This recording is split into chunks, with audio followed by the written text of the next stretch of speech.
Hello and welcome to the Reading Corner with Mr. Wills, where today we're going to be reading chapter 13 of Onjali Q. Rauf's fantastic book, The Boy at the Back of Class. If you've not watched chapter 12 yet, please go back and watch that because it was absolutely unmissable.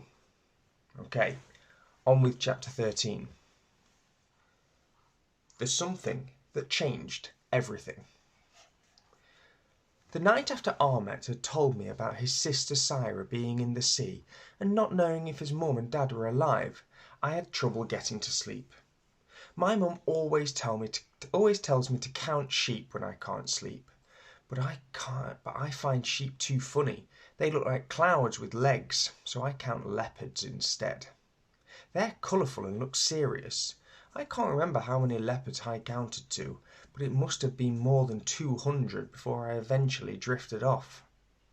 By the time the morning arrived, I was so tired and my legs moved so slowly that when I got to the bus stop it was late, and Tom and Josie and Michael had already left. I didn't really mind because getting on the bus on my own is fun. I like watching the people passing by on the streets outside or making guesses about the people sitting next to me.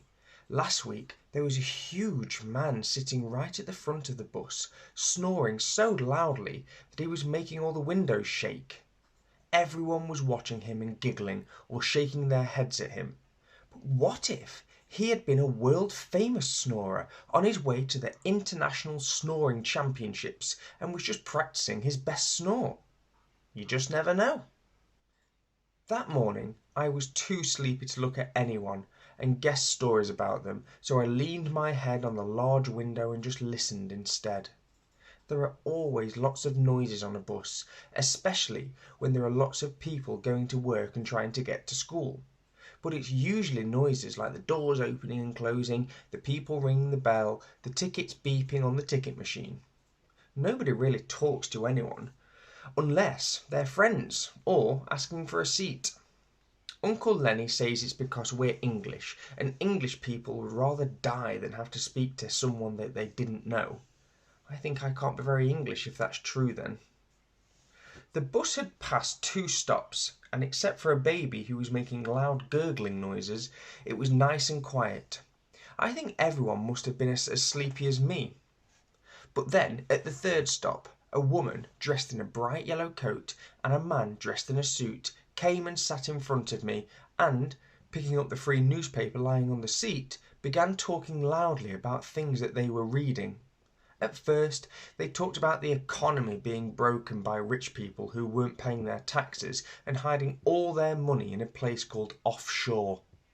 Then they talked about a princess who was going out with an actor that they didn't like and a famous singer who had been arrested for hitting someone. I was starting to fall asleep again when the man suddenly said something which made me sit up in my seat and listen as hard as I could.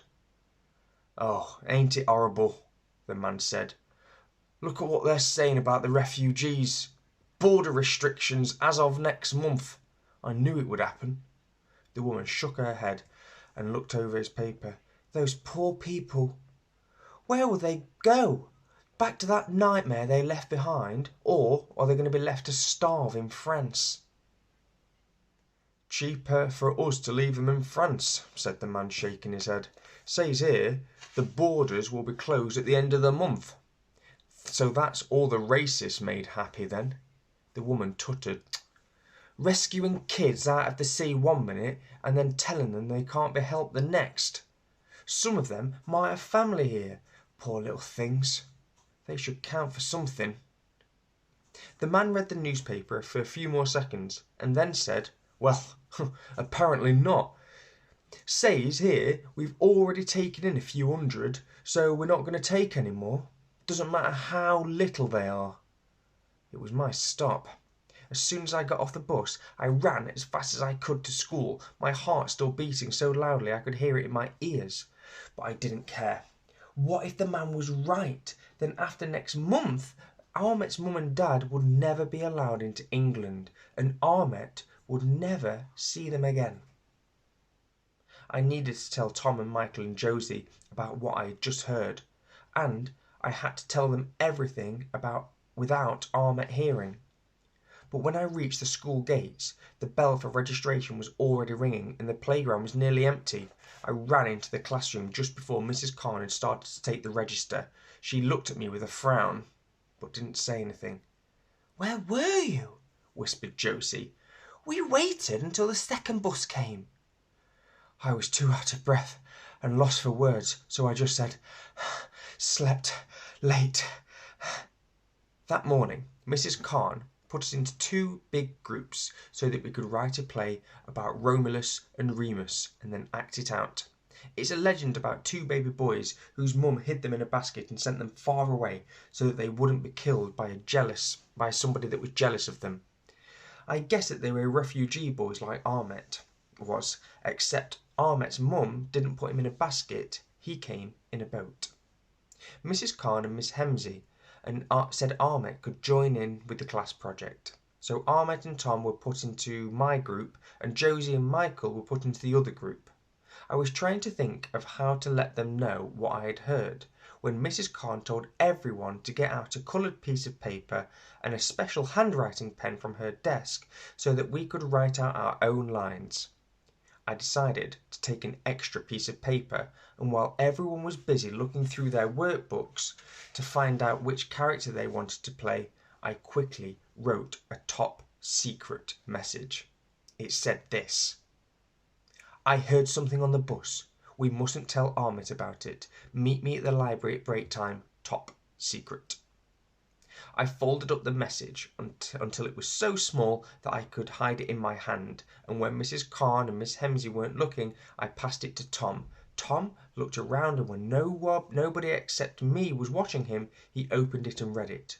Then he gave me a nod and pretended to need another piece of paper, so went up to Mrs. Khan's desk and gave Josie the note on the way back to his seat.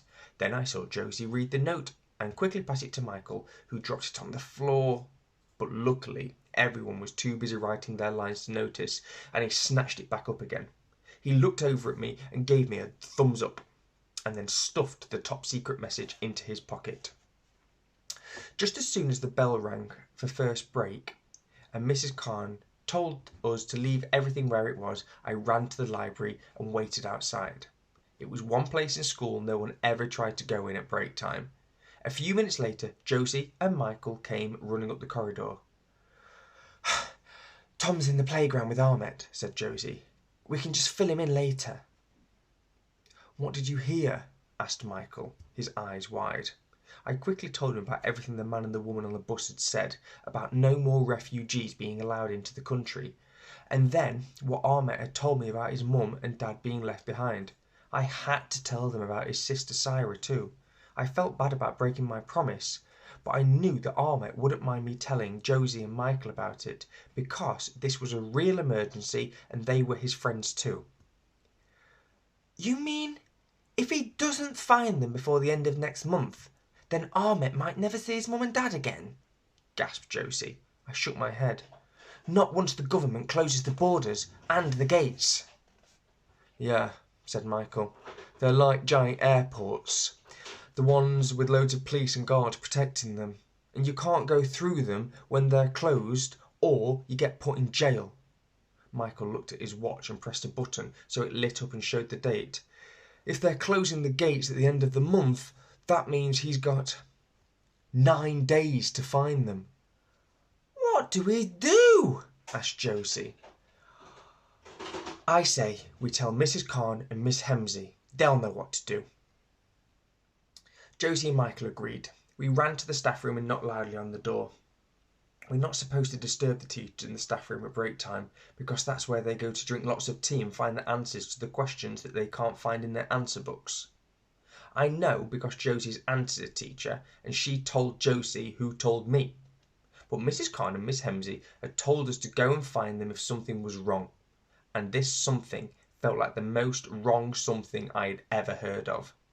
After a few seconds, Mr. Gaffer opened the door and looked down at us with a frown. He's the deputy head, which means he's in charge on the days that Mrs. Sanders is away. But Mrs. Sanders is never away, really, so I don't really know what he does. "Yes?" he asked. "Please, sir, we need to see Mrs. Khan and Miss Hemsey immediately," I said. It's an emergency, added Josie. Is it really? He said suspiciously. We all nodded our head at least 10 times. All right, just hold on, replied Mr. Gaffer as he closed the door. Josie twisted her hair nervously around her finger and stuffed a whole chunk of it into her mouth, and Michael started kicking the wall lightly as we waited. After what felt like 20 whole minutes, but couldn't have been more than one, Mrs. Khan and Miss Hemsey came to the door. Is there something the matter? Said Mrs. Khan. Is it to do with Ahmet? We all nodded. Miss Hemsey and Mrs. Khan stepped out of the staff room into the corridor and closed the door behind them. We all started talking at once. Mrs. Khan held up her hands and said, Calm down. Now, we need to go one at a time. Miss, the government are going to close the gates, I began. Josie said, and Ahmet's mum and dad are on the other side and they'll be stuck. And there's only 9 days left until we can find them, Michael said, showing Miss Khan his watch. Mrs. Khan and Miss Hemsey looked at each other and then looked back. What do you mean by gates? You know, the gates at the edge of the borders, said Michael. The ones where all the police are with the big guns. The refugees have to come through them to get into the country. Ah, said Mrs. Khan. And where did you hear this? That they were going to close? Was it on the news? I told Mrs. Khan about the man and woman on the bus. I see, said Mrs. Khan. She was quiet for a moment, and I saw her give Miss Hemsey another look. Then she said, Ahmet is a lucky boy to have such caring friends. But you don't have to worry at all. His foster mother, who you've all seen coming to pick him up every single day after school, is there to look after him until his family can be found. She's working with some very clever people to try and find Ahmet, to try and help Ahmet find his new family as quickly as possible. We all looked over in surprise. So the woman in the red scarf was Ahmet's foster mum. Everything was beginning to make sense, and all our questions were being answered too. Clever people like who, miss? Asked Michael. Well, clever people from the government, said Mrs. Khan. And lawyers and some very wonderful, kind-hearted ministers who are working in Parliament and charities too, said Miss Hemsey. That's right, agreed Mrs. Khan. They're doing everything they can to make sure Ahmet's mum and dad are found. That's their job. But what if they don't find the families before they close the gates? I asked. Miss Hemsey and Mrs. Khan smiled, but they didn't smile with their whole faces, so I knew right away that they were pretend smiles. Everyone is doing everything they can. Miss Hemsey nodded and then looked at me and asked, Ahmed spoke to you about his family, and he spoke to you about what happened to his sister? I nodded, but suddenly felt very nervous. I promised Ahmed that I would keep it a secret, and I hadn't. Miss Hemsey smiled and said my name softly. That's a very good thing, she said. A very, very good thing. The bell rang, and Mrs. Khan made us promise not to upset Ahmet by talking about the border gate or telling anyone else about his sister. We all promised, and Mrs. Khan said, Everything will be fine. You'll see.